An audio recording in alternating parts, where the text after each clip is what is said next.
ما تتفاجئوا، الملح بنشط الخميرة. كيف وليش حقلكن، بس بدي اذكركن بشغلة مهمة كتير.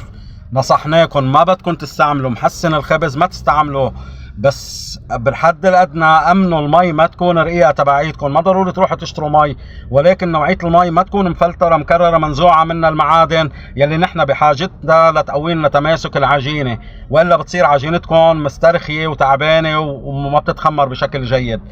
نصحناكم بملح بحري خشن، وقلنا انه الملح البحري خشن فيه معادن لا تعد ولا تحصى، نحن بحاجتها.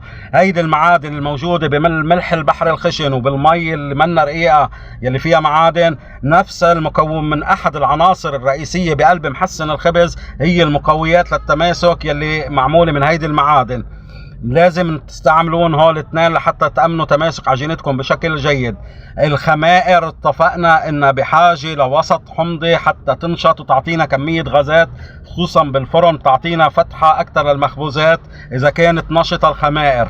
واتفقنا انه هيدا الوسط الحمضي او بدنا ننتظر عجينتنا وقت طويل جدا لحتى تأمن هيدا الوسط الحمضي، حتى الخمائر تشتغل وتأمنه، او نحن بحاجة انه نضيف وسط حمضي. وعطيناكم خيارات متعددة نقدر نستعملها، او قلنا لكم الاهم العجينة البيتي اللي فيها حموضة، او معلقة باكنج باودر. واتفقنا انه الكريم الترتار المادة حمضية قوي جدا بالباكنج باودر، كمان بيأمن وسط حمضي. معلقة خل، معلقة ليمون حامض الطبيعي، اللبن الرايب، الزبادي قلنا كمان بيأمن هيدا الوسط الحمضي. نقدر نستعمل احد، مش كلهم اكيد تعملوا خبصة، واحد منهم نقدر نحطه بنكون أمنا وسط حمضي لتنشط الخمائر. طيب كيف الملح بنشط الخمائر؟ الخمائر بتشتغل بوسط حمضي معين، إذا ارتفع هيدا الوسط الحمضي كتير حتضعف، وإذا ما كان موجود حتبقى كسولة.